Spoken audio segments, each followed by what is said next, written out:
Bismillah. Assalamualaikum warahmatullahi wabarakatuh. Alhamdulillahirabbil alamin. Wassalatu wassalamu ala asyrafil anbiya'i wal mursalin wa ala alihi wa ashabihi ajma'in. Baik, pada kesempatan kali ini saya Roy Mahendra akan mempresentasikan tulisan saya tentang putusan nomor 1957 garis miring PDT titik G garis miring 2018 garis miring PAJS dan putusan nomor 407 garis miring PDT titik G garis miring 2019 garis miring PA titik JS. Putusan pertama yaitu nomor 1957 garis miring PDT titik G garis miring 2018 garis miring PA titik JS. Duduk perkara dalam putusan nomor 1957 tahun 2018 ini bahwa tergugat 1 dinyatakan telah melakukan perbuatan melawan hukum yang mengakibatkan kerugian bagi penggugat. Sebagaimana dalam putusan tersebut, hakim menimbang bahwa perjanjian akad murabahah telah batal secara hukum. Hal ini dikarenakan pihak bank telah mengubah isi akta perjanjian secara sepihak. Berdasarkan keterangan penggugat, pihak bank merubah isi perjanjian akad murabahah yang dibuat oleh notaris dengan memberikan fasilitas pembiayaan kepada penggugat sebanyak 47 unit kendaraan dan alat berat diubah menjadi 37 unit kendaraan dan alat berat. Dengan ini, adendum perjanjian pembiayaan murabahah dan adendum jaminan fidusia dinyatakan cacat dan batal secara hukum. Sebagaimana majelis hakim menilai adendum perjanjian pembiayaan murabahah tanggal 23 November 2015 dan adendum jaminan fidusia tanggal 23 November 2015 cacat hukum sehingga tidak mempunyai kekuatan mengikat bagi penggugat konvensi dan tergugat 1. Pertimbangan aspek yuridis. Pertimbangan hakim di atas dapat dilihat secara yuridis sebagaimana diatur dalam pasal 1365 KUA Perdata yang menyatakan bahwa tiap perbuatan melawan hukum yang membawa kerugian kepada orang lain mewajibkan orang karena salahnya menerbitkan kerugian itu mengganti kerugian tersebut. Adapun perjanjian yang lainnya sebagaimana tercantum dalam gugatan perkara nomor 1957 garis miring PDT tahun 2018 telah batal secara hukum berdasarkan pertimbangan hakim yang menyatakan bahwa perjanjian awal yang dilakukan oleh penggugat dan tergugat 1 telah cacat. Maka semua perjanjian-perjanjian setelah itu dinyatakan batal dan tidak mempunyai kekuatan hukum yang mengikat. Secara yuridis, pertimbangan hukum tersebut bertujuan untuk memberikan putusan secara adil berdasarkan sumber-sumber hukum. Menurut majelis hakim, penggugat merupakan nasabah dari pihak bank tergugat 1 yang mengajukan permohonan untuk melakukan pembiayaan investasi menggunakan prinsip murabahah. Namun, pihak bank merasa kurang percaya dan ragu kepada nasabahnya, sehingga mengurangi jumlah pemberian fasilitas pembiayaan akad murabahah tanpa adanya persetujuan oleh nasabah. Dalam hal ini, majelis hakim menggunakan beberapa peraturan perundang-undangan yang terkait, yaitu pasal 1338 KUA Perdata, pasal 22 KHES, pasal 36 KHS dan pasal 1181 ayat 1 HIR.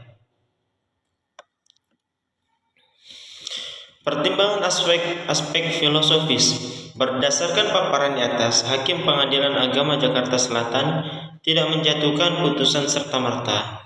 Dalam hal ini, majelis hakim perlu menggunakan metode interpretasi hukum yang bertujuan untuk menafsirkan permohonan para penggugat berdasarkan dalil-dalil syara dan sumber hukum. Adapun hakim juga mempertimbangkan suatu putusan berdasarkan tinjauan filosofis untuk menemukan titik permasalahan sehingga mempermudah hakim dalam mengambil suatu putusan secara adil. Pertimbangan aspek sosiologis. Dalam hal ini majelis hakim menolak sanggahan eksepsi tergugat satu rekonvensi dan dalam konvensi majelis hakim memutuskan untuk mengabulkan gugatan penggugat rekonvensi sebagian. Pertimbangan hakim tersebut dilandaskan pada pendekatan sosiologis, yaitu majelis hakim menggunakan prinsip persaudaraan, prinsip kebebasan berkontrak, dan prinsip keadilan dalam menemukan suatu hukum. 2. Putusan kedua nomor 407/PDT.G 2019 PA.JS. Duduk perkara, pada putusan nomor tersebut berdasarkan permohonan penggugat yang menyatakan bahwa tergugat melakukan perbuatan melawan hukum kepada penggugat karena tergugat dianggap melakukan perjanjian yang tidak sesuai dengan prinsip syariah. Dalam hal ini, penggugat adalah debitur dari pihak tergugat yang mengajukan permohonan pembiayaan konsumen dengan prinsip murabahah. Sejak tanggal 16 Juni 2017, kedua pihak sepakat untuk melakukan pembiayaan konsumen. Perjanjian ini bertujuan untuk pembiayaan renovasi rumah milik penggugat sebagaimana dicantumkan dalam isi akta perjanjian. Sebelum gugatan ini diajukan, penggugat telah melakukan pembayaran angsuran kepada tergugat selama kurang lebih 7 bulan.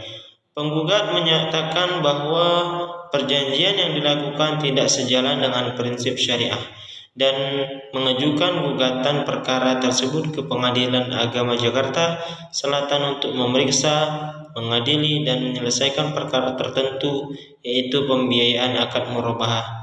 Sebagaimana penggugat menyatakan dalam gugatan ini bahwa perjanjian yang telah ditandatangani nyatanya telah mengandung unsur suatu sebab yang tidak halal sebagaimana ketentuan pasal 1320 KUA Perdata dan ketentuan syariat Islam dan fatwa DSN MUI nomor 4 tahun 2000, maka tergugat telah melakukan perbuatan melawan hukum sebagaimana dimaksud dalam pasal 1365 KUH Perdata. Hal inilah yang menjadi dasar pertimbangan hakim dalam memeriksa, mengadili, dan menyelesaikan perkara. Setelah hakim menerima gugatan penggugat, kemudian akan diperiksa berdasarkan beberapa sumber hukum yang terkait pada perkara tersebut. Majelis hakim menimbang dan menjatuhkan putusan seadil-adilnya, yaitu menolak gugatan penggugat untuk seluruhnya. Demikian majelis hakim berpendapat bahwa perjanjian pembiayaan konsumen dengan prinsip murabahah dalam putusan ini telah disetujui oleh para pihak, telah sesuai syarat dan rukun, dan tidak keluar dari prinsip syariah. Pertimbangan aspek yuridis. Pertimbangan hakim dalam hal ini perlu merujuk kepada segala ketentuan peraturan undang-undang berlaku dan dalil-dalil hukum syara yang berkaitan dengan perkara ini. Sebagaimana pasal 1320 KUH Perdata menyatakan bahwa untuk sahnya suatu perjanjian diperlukan 4 syarat. 1. Sepakat mereka yang mengikatkan dirinya. 2. Kecakapan untuk membuat suatu perikatan. 3. Suatu hal, dan 4. Suatu sebab yang halal. Ketentuan pasal tersebut sejalan dengan pasal 1338 KUH Perdata yang menyatakan bahwa semua persetujuan yang dibuat secara sah berlaku sebagai undang-undang bagi mereka yang membuatnya. Kedua aturan ini menjadi landasan utama hakim bahwa kedua pihak menjalankan pembiayaan akad murabahah dan tidak keluar dari prinsip syariah. Secara yuridis, majelis hakim menggunakan beberapa peraturan perundang-undangan yang terkait dalam perkara ini, yaitu pasal 1320 KUH Perdata, pasal 1365 KUH Perdata, dan pasal 1334 KUH Perdata, pasal 44 KHES, pasal 21 huruf B KHES, dan pasal 181 ayat 1 HIR.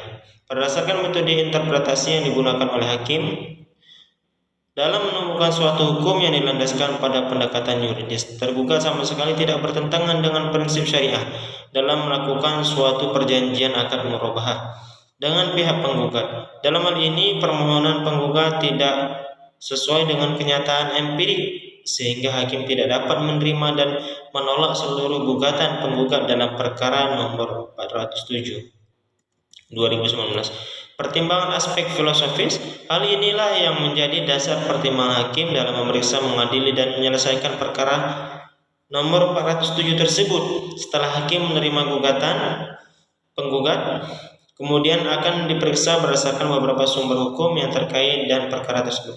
Majelis hakim menimbang dan menjatuhkan putusan seadil-adilnya, yaitu menolak gugatan penggugat untuk seluruhnya. Demikian majelis hakim berpendapat bahwa perjanjian pembiayaan konsumen dengan prinsip murabahah, yaitu jual beli dengan tambahan keuntungan dari harga pokok. Tambahan di sini merupakan pokok perjanjian akad murabahah. Dalam putusan ini telah disetujui oleh para pihak, telah sesuai syarat dan rukun dan tidak keluar dari syarat dan rukunnya. Pertimbangan aspek filosofis. Pertimbangan hakim menurut hukum ekonomi syariah ialah bahwa hakim menolak berdasarkan gugatan yang diajukan penggugat bahwa tergugat melakukan perbuatan non-hukum. Ditolak. Alasan hakim menolak karena berdasarkan bukti yang ada jelas bahwa ketika di awal perjanjian ini dimulai, penggugat dan tergugat telah sepakat untuk menjalankan perjanjian pembiayaan murabahah ini sampai akhir dan sama-sama menyetujui isi dari perjanjian yang mana kedua belah pihak dalam keadaan sadar dan tanpa ada paksaan. Faktor-faktor perbedaan pertimbangan. Terdapat beberapa faktor yang menyebabkan munculnya perbedaan putusan hakim. Perbedaan-perbedaan ini bisa saja muncul dari faktor internal maupun faktor eksternal. Faktor internal dalam kenyataannya hakim dipengaruhi oleh identitas yang beragam seperti sejarah kehidupan, etnis, tradisi kultural, kelas, keyakinan agama, pandangan politik, kelas gender, bahkan ideologi keilmuan. Dengan keberagaman dan tumpang tindih identitas dalam diri seorang hakim menyebabkan putusan merupakan faktor selain faktor internal yang bisa memberikan pengaruh pada hakim ketika menjatuhkan putusan. Misalnya saja peraturan undang-undangan, pengambilan aturan undang-undang yang ada jelas akan menjadi pemicu munculnya perbedaan hakim dalam menjatuhkan putusan. Pada dasarnya, hakim diperbolehkan untuk menciptakan hukum ketika memutuskan perkara atau menemukan hukum baru terhadap perkara yang tidak atau belum diatur oleh undang-undang. Selain itu, ketika hakim menjatuhkan putusan haruslah benar-benar dalam keadaan merdeka, dalam artian tidak dapat diintervensi oleh pihak manapun, sehingga dengan itu dapat menciptakan putusan yang berkeadilan bagi para pihak berperkara. Implikasi perbedaan pertimbangan putusan lembaga keuangan syariah. Putusan Pengadilan Agama Jakarta Selatan yang pertama, yaitu nomor 1957 tahun 2018 dan nomor 407 tahun 2019, merupakan jenis sengketa ekonomi syariah, yaitu pembiayaan akad murabahah. Dalam putusan pertama, hakim mengabulkan gugatan penggugat dengan melihat dan menyatakan bahwa pihak tergugat tidak menepati janji yang disepakati oleh kedua pihak dan telah melakukan perbuatan melawan hukum. Adapun pada putusan yang kedua, hakim menolak permohonan penggugat dengan bukti dan dalil-dalil yang menyatakan bahwa tergugat tidak menjalankan suatu perjanjian yang tidak sesuai dengan prinsip syariah. Dalam putusan kedua ini, Pengadilan Agama Jakarta Selatan tidak menjelaskan bahwa apakah pihak tergugat merupakan bank syariah atau lembaga keuangan syariah. Sebagaimana secara jelas tertera dalam putusan pertama, persamaan kedua putusan ini terletak pada jenis perkara yang diajukan oleh pihak penggugat. Putusan pertama, yaitu nomor 1957 tahun 2018, merupakan perkara mengenai pembiayaan investasi. Putusan kedua merupakan perkara mengenai pembiayaan konsumen. Kedua pembiayaan tersebut menggunakan prinsip murabahah, yaitu jual beli dengan tambahan keuntungan dari harga pokok. Tambahan di sini merupakan pokok perjanjian akad murabahah. Namun salah satu pihak merasa dirugikan oleh pihak lainnya sehingga mengajukan perkara tersebut ke Pengadilan Agama Jakarta Selatan yang bertugas untuk